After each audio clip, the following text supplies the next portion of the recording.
Dear students, मेरे प्यारे विद्यार्थियों, आपका हमारे YouTube channel all in one पर हार्दिक स्वागत एवं अभिनंदन। मैं आपका मैथ टीचर रविकांत शर्मा आज आपको क्लास 10th की मैथ सब्जेक्ट जो हमारी चल रही है, चैप्टर नंबर 1 जो चल रहा है, उसको आज हम कंटिन्यू करेंगे। और जैसा कि आपको पता है, बड़ी मस्ती के साथ में, बड़े आनंद के साथ में, हम बड़े मज़े के साथ में मैथ को करेंगे, आसानी के साथ में, बिल्कुल बेसिक चीज़ों के साथ में हम इसको पढ़ते जाएंगे। कोई भी लोड हम अपने माइंड पर नहीं लेंगे और बिल्कुल कोई भी चीज़ समझ में नहीं आए उसको कमेंट में हमको बताएं, हम उसका सॉल्यूशन आप तक पहुंचाने की कोशिश करेंगे। जैसा कि कल टेक्निकल इश्यू के कारण वीडियो स्टॉप हो गई थी, हमने कल बात करी थी अंकगणित के आधारभूत प्रमेय के बारे में। अंकगणित की आधारभूत प्रमेय, अंकगणित के आधारभूत प्रमेय के बारे में हम कल बात कर रहे थे। प्रमेय 1.1 के बारे में हमने बताया था कि किसी भी भाज्य संख्या को अभाज्य संख्या के गुणनफल के रूप में व्यक्त किया जा सकता है, गुणनखंडित किया जा सकता है, तथा यह गुणनखंडन अभाज्य गुणनखंड के क्रम के बिना अद्वितीय है। ये तो एनसीईआरटी की भाषा। हमने अभाज्य गुणनखंड करके भी देखे थे। जैसे मैंने कहा 28 का अभाज्य गुणनखंड करूं तो अभाज्य गुणनखंड का मतलब अभाज्य संख्या से डिवाइड करना। तो 2 का डिवाइड करेंगे, 2 एकम 2, 2 चौके 8, 2 का भाग देंगे 14 में तो 2 सत्ते 14, और 7 का देंगे तो 7 एकम 7। तो ये तीनों अभाज्य 2 मल्टीप्लाई 7, तो ये तीनों क्या हैं? अभाज्य संख्या। यही हमारी अंकगणित की आधारभूत प्रमेय कहती है कि अंकगणित की आधारभूत प्रमेय कहती है कि किसी भी भाज्य संख्या को अभाज्य संख्या के गुणनफल के रूप में व्यक्त किया जा सकता है, गुणनखंडित किया जा सकता है, तथा यह गुणनखंडन अभाज्य गुणनखंड के क्रम के बिना अद्वितीय है। आज हम बात करेंगे इसी क्लास में आगे एचसीएफ और एलसीएम के बारे में। एचसीएफ और एलसीएम क्या होते हैं? एचसीएफ हम बात करेंगे। एचसीएफ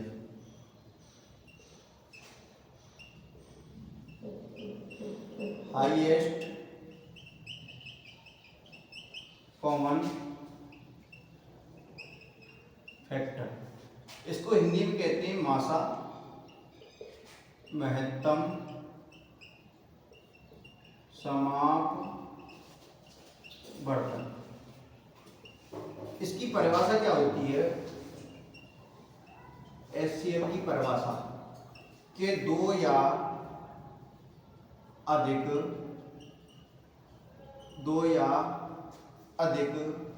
दी गई संख्याओं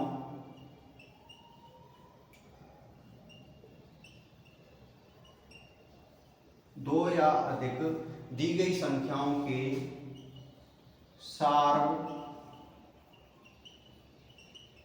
गुणनखंडों में से सबसे बड़ा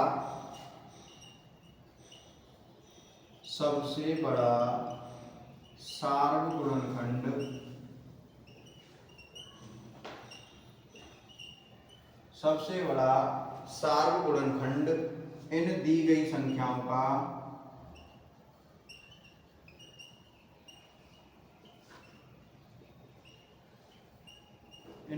संख्याओं का महत्तम समापवर्तक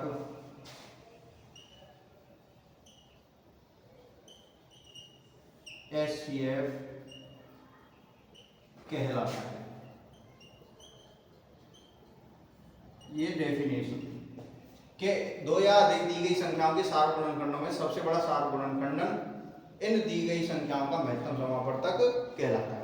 जिस तरीके से, जैसे एग्जाम्पल लेंगे हम, एग्जाम्पल लिया हमने 20, 28 और 36 का, 20, 28 और 36 का अभाज्य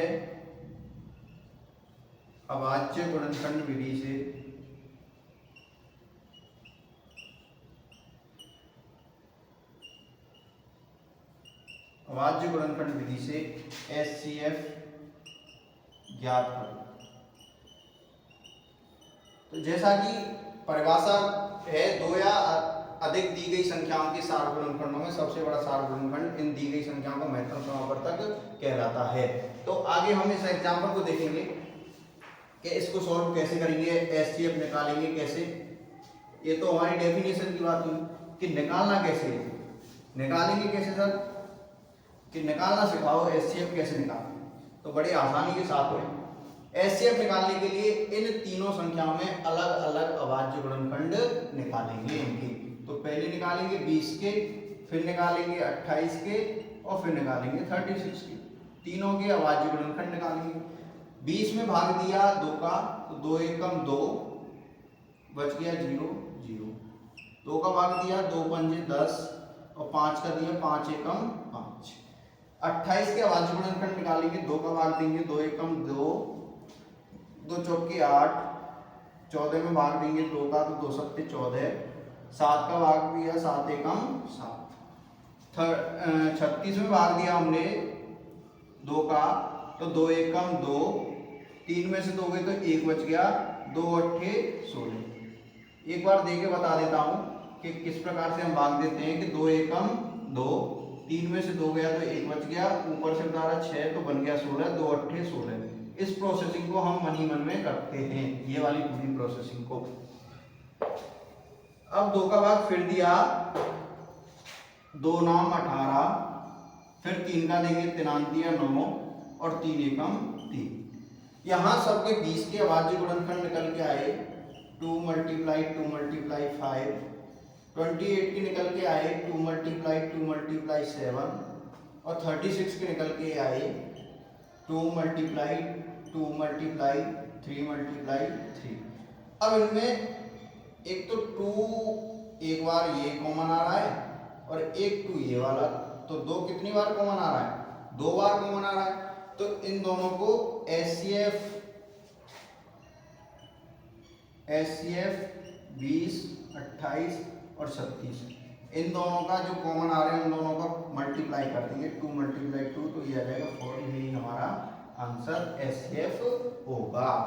तो एचसीएफ जो निकल के आता है, एचसीएफ एक ऐसी संख्या होती है कि उसका भाग इन तीनों संख्याओं में चला जाता है, उसका भाग इन तीनों संख्याओं में चला जाता है। 4 देखो, 4 का भाग 20 में भी चला जाएगा, 4 का भाग 28 में भी चला जाएगा और 4 का भाग 36 में चला जाएगा। तो एचसीएफ एक ऐसी संख्या निकल के आती है जिसका भाग तीनों संख्याओं में चला जाता है। जैसे आगे और एक और एग्जांपल लेते हैं। ये तो एग्जांपल हो गया, आशा करता हूँ समझ में आया होगा। एक और एग्जांपल लेते हैं 6 और 20। 6 और 20, 6 और 20 का एचसीएफ अभाज्य गुणनखंड विधि से निकालेंगे।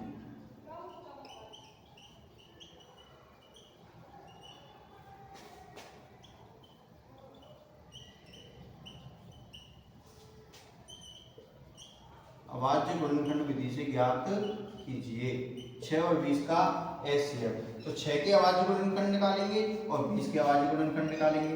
तो 6 के निकालेंगे तो 2 का देंगे 2 तिया 6, 3 एकम 3।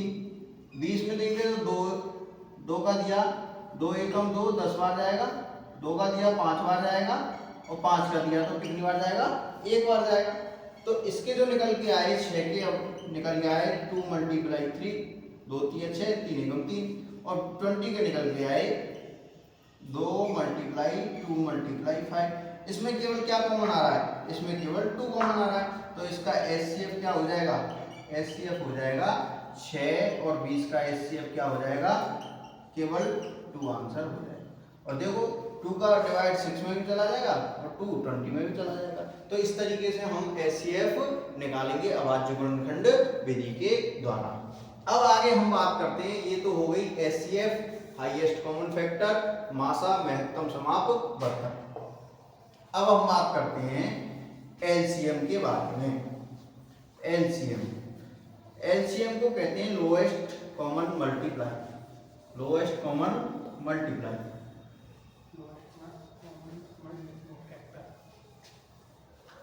Lowest common multiply LCM. LCM को कहते हैं हिंदी में लासा, और इसको कहेंगे लोएस्ट कॉमन मल्टीप्लायर।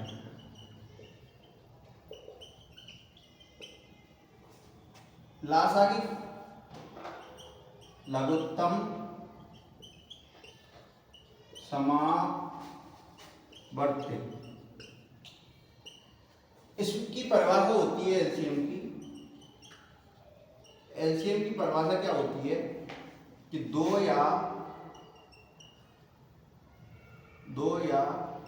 अधिक दी गई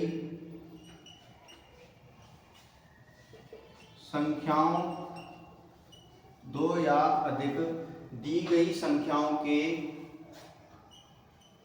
सार्वगुणजों में से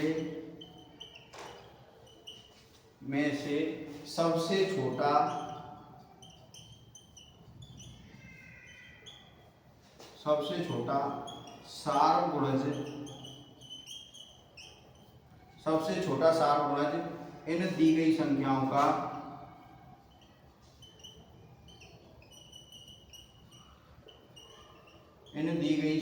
का एलसीएम लघुत्तम समावर्त्य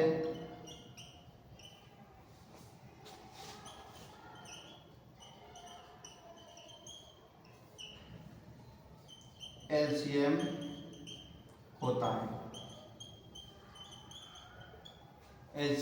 होता है। जैसे एग्जाम्पल निकालेंगे हम 6 और 20 का अभाज्य गुणनखंड विधि से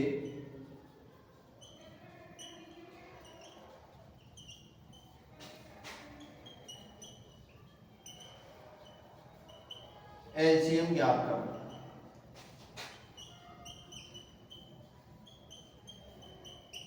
तो किस प्रकार से इसका एलसीएम ज्ञात करेंगे, आप परिभाषा लिख लो एक बार अगर लिखनी हो तो, कि दो या अधिक दी गई संख्याओं के सार्वगुणजों में से सबसे छोटा सार्वगुणज इन दी गई संख्याओं का लघुत्तम समावर्त्य एलसीएम होता है।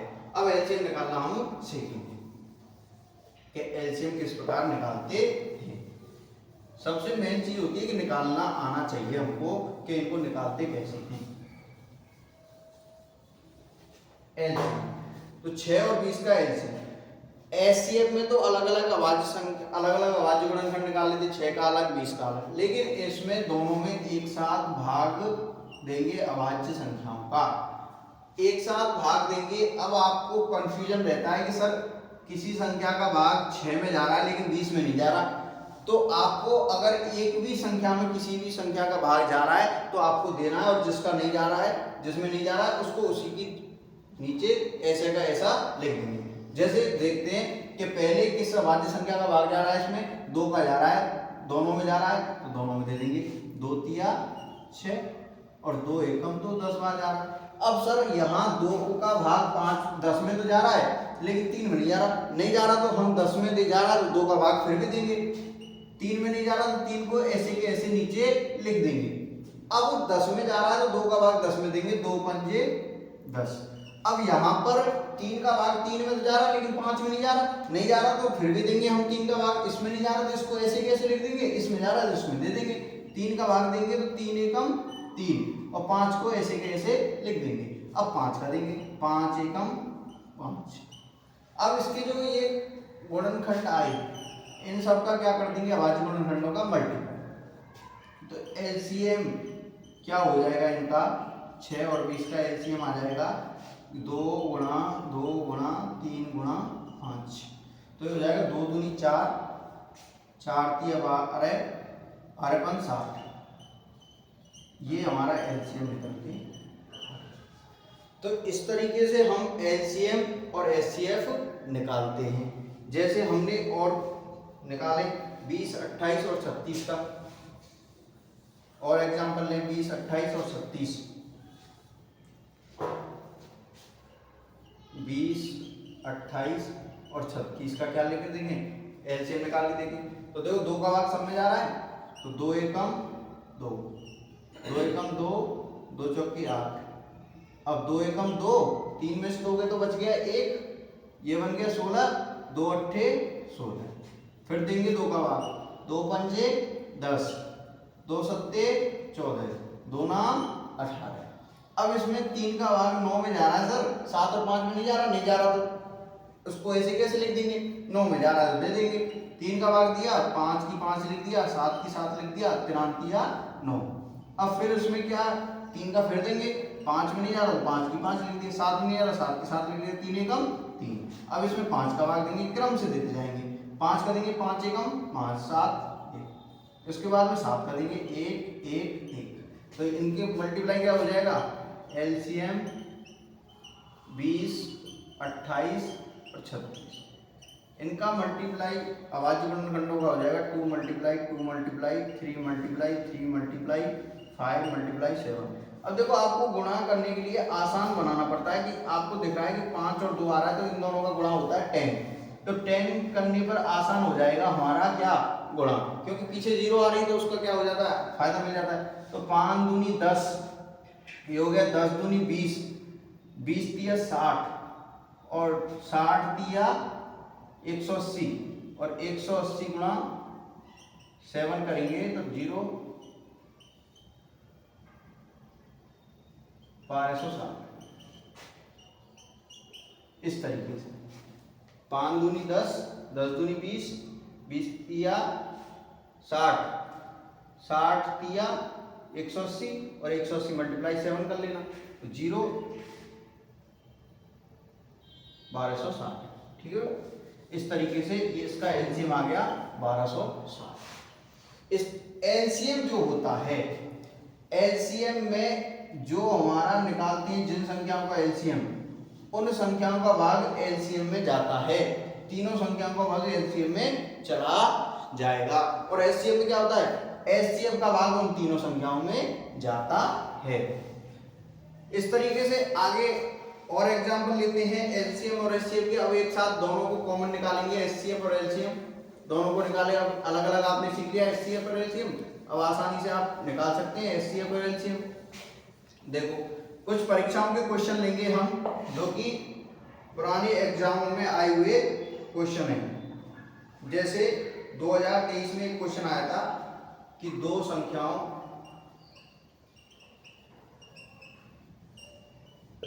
दो संख्याओं 616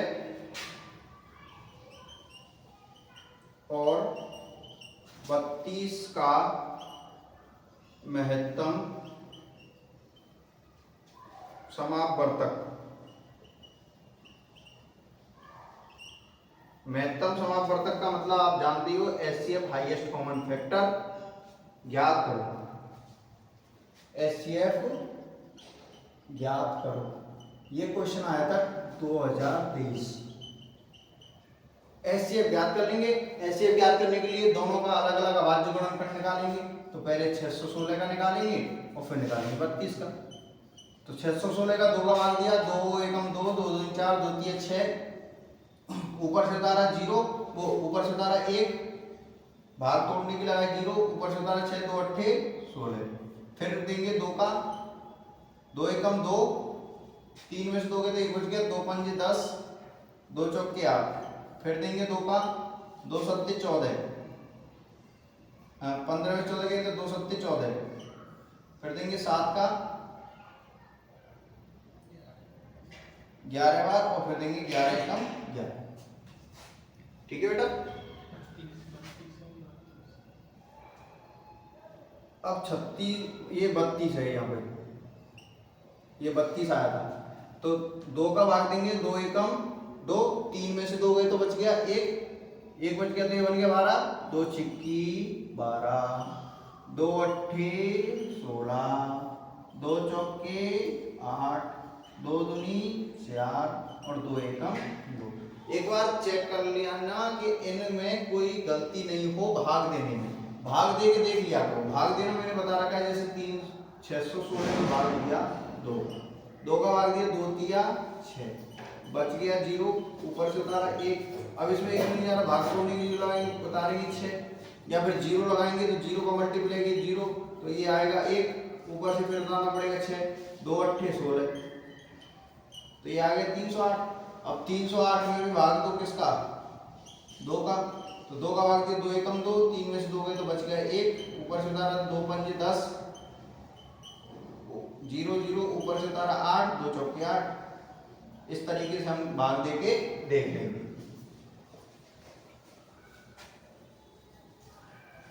अब इसके जो अभाज्य गुणनखंड निकल के आए 616,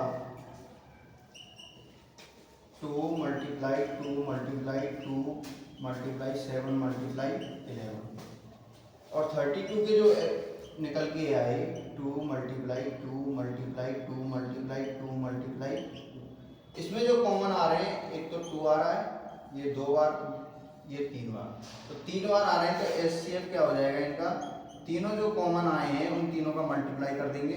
616 और 32 का जो एचसीएफ निकल के आया है वो 2 मल्टीप्लाई 2 मल्टीप्लाई 2, 2 दूनी 4, 4 दूनी 8, ये हमारा क्या हो जाएगा, आंसर हो जाएगा। इस तरीके से हम क्या निकालेंगे, एचसीएफ निकालेंगे। इस तरीके से क्या निकालेंगे, एचसीएफ निकालेंगे और एलसीएम निकालेंगे। एचसीएफ और एलसीएम के कुछ क्वेश्चंस हमने आज देखे। एक क्वेश्चन मैं आपके लिए देके जा रहा हूं, उसको आप करने की कोशिश करना है। एचसीएफ का उसको आप करेंगे और नेक्स्ट वीडियो में उसका सॉल्यूशन बता दूंगा। तो एक क्वेश्चन आप लिखिए होमवर्क के रूप में, आप उसको करने की कोशिश करेंगे, मैं आशा करता हूं कि आप कर देंगे। तो एक क्वेश्चन लिखो कि 95 और 152 का महत्तम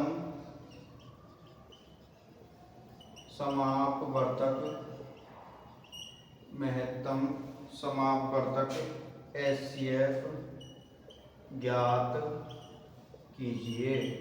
ये भी आपका क्वेश्चन आया हुआ है 2023 में। ये भी क्वेश्चन आपका किस में आया हुआ है, 2023 में, कि 95 और 152 का महत्तम समापवर्तक ज्ञात कीजिए। इसको आप करने की कोशिश करना। आपको कोई भी चीज़ की समस्या हो, इसको मैं अगली वीडियो में करा दूंगा। समस्या हो आपको कमेंट में बतानी है हमारे लिए, हम कमेंट के देखकर आपकी समस्या को समाधान करेंगे और आप तक पहुंचाने की कोशिश करेंगे। एचसीएफ और एलसीएम के विगत पीछे पेपरों में आए हुए क्वेश्चंस को हम अगली नेक्स्ट वीडियो में करेंगे। जब तक के लिए आप इस क्वेश्चन को करके देखें, और आपको अगर कोई भी चीज़ समझ में ना आए, फिर बार बार हम कहते हैं, इसी चीज़ को कह रहे हैं कि हम आपके लिए हमेशा तत्पर हैं, हम आपके लिए हमेशा खड़े हुए हैं। आपको कोई भी चीज़ समझ में ना आए हमें बताएं, कमेंट में बताएं, जिससे हम आपके लिए हम उसको सॉल्यूशन करके पहुंचा सकें, कोई भी समस्या हो। तो इसलिए ये हमारी जो पढ़ाना है, हमारा जो वीडियो है, ये उन विद्यार्थियों तक पहुंच सके जो शिक्षा से बहुत दूर हैं, उन विद्यार्थियों तक जो ट्यूशन क्लासेज नहीं जा सकते। इसलिए हम उन तक ये शिक्षा को पहुंचाने की कोशिश कर रहे हैं। तो इसको ज़्यादा से ज़्यादा लाइक करें, शेयर करें, सब्सक्राइब करें। शेयर सबसे ज़्यादा करें कि जिससे बोर्ड में विद्यार्थियों को लाभ मिल सके, अच्छे अंक प्राप्त कर सके। इसलिए बहुत बहुत धन्यवाद। अगर आपको वीडियो अच्छी लगी हो तो लाइक करें, शेयर करें, सब्सक्राइब करें। बहुत बहुत धन्यवाद। Best of luck.